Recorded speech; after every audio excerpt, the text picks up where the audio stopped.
Welcome to this episode of Forgiving the Girl Inside, a matter of the heart. I'm your hostess, Lisa Drennan, and this is May of 2022, where we are doing a podcast blast of women, courageous women, sharing the secret, sharing their story of post-abortion, miscarriage, or loss of a child. Today, we have the beautiful guest, RondaKae, who is going to be sharing her story of miscarriage. Thank you so much, RondaKae, for being here, for your willingness to share. So tell us a little bit about yourself. What were you doing before you found yourself pregnant? So my miscarriage was actually pregnancy number 7. Oh, wow. So you it had wasn't 6 children. correct. Yep. You got pregnant Prior to that. Yep. Okay. And then I had one after. So if all of my children were living, I would have 8. And I do have 6 living. My miscarriage was my 7th pregnancy, as I was saying. I didn't actually, it was like Thanksgiving when I realized that I was pregnant. And I have never liked, the fried skin of anything, like fried chicken, whatever, like I take the skin off. And I was making turkey with a friend and I was like, oh, that skin looks so good. And she's like, are you pregnant? Like, I don't think so, because I've always been like super sick when I've been pregnant. And so I was like, yeah, no, I don't think so. Like, I haven't been sick or anything. And come to find out, I was pregnant. And then it was New Year's Eve when I miscarried. So I guess I could have waited until you asked further questions there. Sorry about that. You're fine. You can, just share as you feel led. Yeah. So you were what, 7, 8 weeks pregnant when you? Yeah, I was right in there. I was in that first trimester for sure. Not quite sure how far along I was. We had actually just moved states. I didn't have a doctor. And I had a whole house full of company coming over like 2 hours after I miscarried. So it was kind of a different space to be in. My sister's had some miscarriages and hers have been like, she's definitely had to have a doctor, had to have a DNC, like all that stuff. This was just like, I passed, what was of the baby and just kept going. And it was kind of a difficult spot to be in. Yeah, and it was a stressful time. I mean, you had a huge life change there, moving your home with 7 kids. Yeah. Stress factor. Yeah. So did you ever blame yourself? I didn't ever blame myself. No. We very much had some sadness in the house because of it.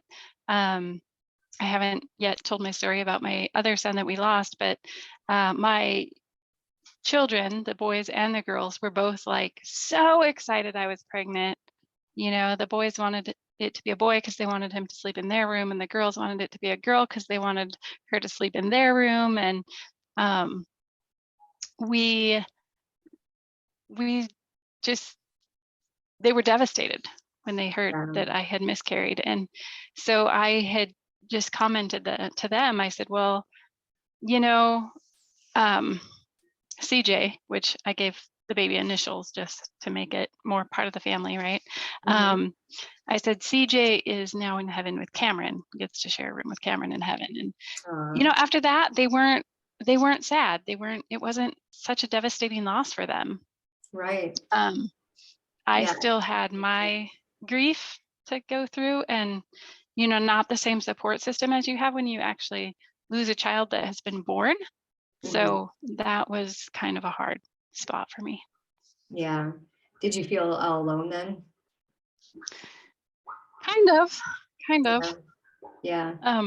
Somebody's child actually had figured out that I had miscarried that night. And so then a couple of ladies were like, oh, I'm so sorry. Like, you should have called all of us and told us not to come and whatever. And I was like, no, I'd way rather have a house full of company and like be distracted from it, even if I didn't share it with everybody, rather than just sitting there all alone. So was it, is it like I've never had a miscarriage, but I'm just trying to picture like you in this busy house getting ready for like the holidays and receiving guests.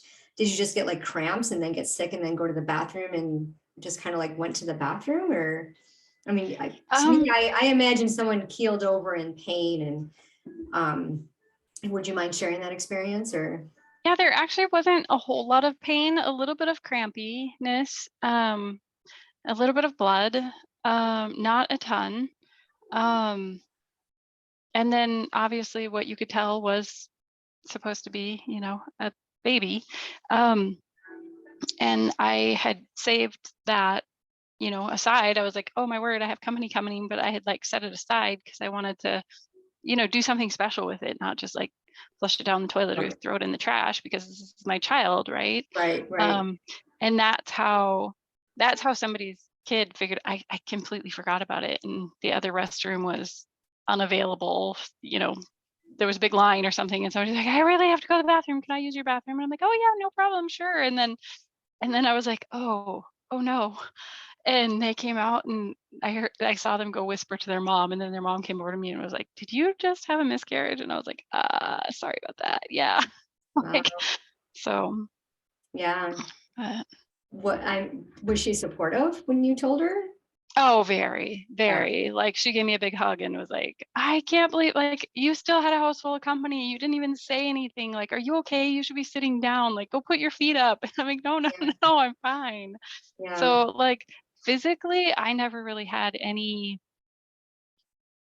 physical ramifications from that. Like, my sister, like I said, she's had multiple, and if she doesn't go and actually get a DNC and like have the lining of her uterus scraped, she'll have physical symptoms for months afterwards. And I literally just passed the baby like you would in a period, kind Right. of, and like, and there was never any physical ramifications or complications or anything after that from it. So in that sense, I was really lucky. Body. Yeah. Yeah. So you weren't able to tell the sex, but you did. What was how did you grieve that loss afterwards? So you got rid of all your company. You had the baby in a special place. So how did you end up? Did you have a memorial service or? No, and I had actually wanted to take it with me, and like, when we got in a permanent home, bury it like in a rose garden or something like that. However, my husband, then husband, I'm now single, it grossed him out to have that and he ran across it in the house, and I think he actually just threw it in the garbage. I can't really think about it too much because that does make me sad. Yeah. Because my intention had been to like bury it in a rose garden or take it and bury it like at my other son's grave, or somewhere where it had some meaning or some special something. But that I encourage you to still do that. Even if you get something that reminds, a rose, maybe if you just bury a rose and in a rose garden, or create like a little rose garden yourself and just have that closure for yourself, because that's a beautiful. And I know, it took me over 3 decades to understand and process the loss of my babies. I mean, whether you have an abortion or you have a miscarriage or you lose your child, there's that sense of grieving and that pulling in our hearts, because that is a part of us. And I know for over 3 decades, I struggled with, all of these lies that I believed about processing the grief and other people's opinions and judgment. And, some of the things that I've heard, and maybe you experience it too, well, you had 7 kids. What's the big deal? You don't need to grieve that. You don't need to lose that. And it's like, I want to shake these people, because every single thing that we experience matters. And, we're taught as a society to bury our feelings and don't pay attention to those negative feelings, because those don't serve you, but they do. They all serve us. We're created and designed by God to experience different emotions. One of my favorite movies is Inside Out, and I love the character Joy, but I'm not Joy. My personal character trait is disgust, and I keep her close by. I get really disgusted with people very easily. And followed by anger. And I used to think that that was bad, but there is no good or bad when it comes to emotions. They're all supposed to be processed and received. And I know one of the most powerful things for me, my mom passed away in October of 18. I had a dream. So I don't recall when I was pregnant. I think I may have been pregnant in March of 85 for the first abortion. Because that's when I get really depressed and my body is just, I'm just so sad. I cry when I stand up and cry. I'm like, so this, I'm thinking that must be it. And I was trying to recollect, but when my mom passed away, the year that she was sick, I kept having dreams of this boy and this girl. And it was in October, she passed away in October of 18. And I was talking to my daughter. I have 3 adult children, and I was talking to my daughter, and I thought it was going to be my kids and my nieces having children because they were, getting in that space. And my daughter finally said, Mom, I think those are your 2 babies. And I'm like, really? And then I was going through the healing journey process, and my friend was like, well, you can name your babies. So when my mom passed away, one of my friends got me into rock painting, and I had like a little memorial service. I painted some rocks, and I dispersed them across the city. But it was really, healing for me to name them and to connect with them. But still, after it took me January of 19, I finally, asked for forgiveness. And then in May of 21, I actually received forgiveness for myself from my choices. And I actually had a visual of Michael and Tamara coming to me and saying, Mommy, they kissed me on the cheek. We forgive you. God forgives you. Please forgive yourself and do God's work. And I was so, just I just cried, and it was just such a beautiful visual. So now I opened up Divine Timing Ministries, which is a safe place for women post-abortion to come and to heal and grieve that loss. And I was talking to a person from Compass Care, which is an organization that helps women with unplanned pregnancies. And she asked if it was going to include women who have miscarried or loss of a child. And I said, well, I don't know. I'm not sure if that's part of it or not, but we'll see what God has in store. Because I don't know if you have the same sense of experience, because I know you've lost a child and you miscarried.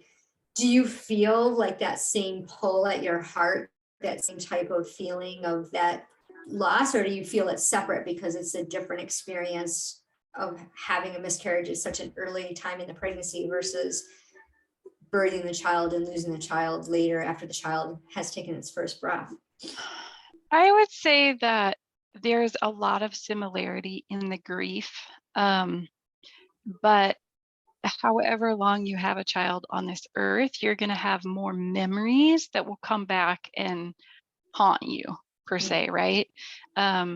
Like when my baby died, my first one, we had him buried in like a navy blue outfit, and then it was maybe I don't know how much longer it was later, because obviously it was my next child, that she had fell asleep in my arms in church, and she was wearing a navy blue dress, and they sang a song that reminded me of my other son, and just the navy blue and the like dead weight, per se, even though it was like sleeping weight, like it just brought it right back to, whereas I don't have those kind of memories with my miscarriage because I never got to hold that baby that way, right?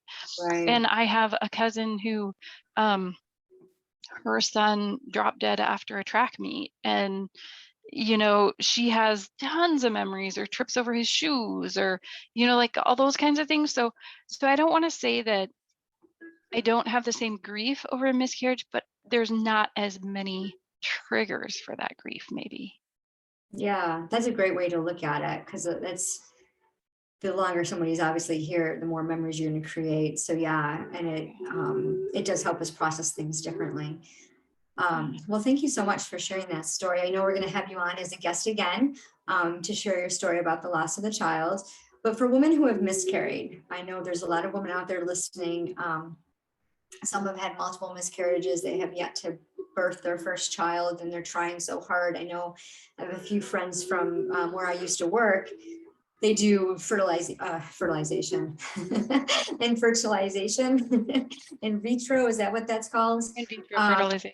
yeah. So what would be one piece of advice that you can share with the audience when it comes to miscarriage and in that process of grieving? I would say, like, give yourself the space to grieve, number one. Number two, find people that you can talk to it about, find people that are open to hearing it, find people who are open to even considering that that's a loss. If it's somebody that's just like, oh, I've had miscarriages too, and that's just like, it's not a big deal to them, or they haven't even acknowledged that loss, they might not be the best ones to talk to. They're maybe someday they will grieve it, maybe someday they won't, like they're not in that same space, but don't make that make you feel guilty that you're grieving your baby, right? The loss of that life and the loss of the joy that that child might have brought you. The loss of knowing, you know, is it a boy, is it a girl? At the time, I just gave initials because I was like, CJ, that could be a boy or a girl. Mhm. However, in some of the energy work and different things that I have done since, I have come to the realization that that would have been a boy. Like if all my children were living, I would have 4 boys and 4 girls. Um, and we very much talk about our angels, like Cameron and CJ. Even my child that was born after the miscarriage and all the children that were born after the loss of my second son, like they all talk about Cameron and CJ. So they're very much part of the family, and making them that part of your family and acknowledging that you do have children, even if it's, there's women that I've heard of that have had multiple miscarriages before they've had their first child. Mhm. One woman, I'm wanting to say it was like 8 or 9 miscarriages that she had before she had her first child. And I don't know that she ever really put herself in that space that she had 8 or 9 children. They just were all in heaven, you Right. know? Mhm. Um, so give yourself that grace and that space. And if you have a husband that doesn't like having the remnants around, do something. Do something with them. Like I wish I had even just got like a potted plant and like put it in there and then just buried that potted plant later at Yeah. wherever home was, or else taken it with me, because there is kind of that feeling of loss. Like I just can't think about what happened there really. Right. It does cause a little bit of distress for me, but Yeah. Yeah. Absolutely. Totally get that. Well, thank you so much. That's awesome advice, and just working through it and processing it. And the more you reveal, the more you heal. So thank you for being a yeah, guest. And for thank those of you. you who are listening, if you'd like to connect with RondaKae, check the description. There'll be links to connect with her directly. You can ask her questions, and maybe she can help you along your journey. And if you know anyone who needs to hear this story, please share. Thank you so much for being here. And remember, it's a matter of the heart.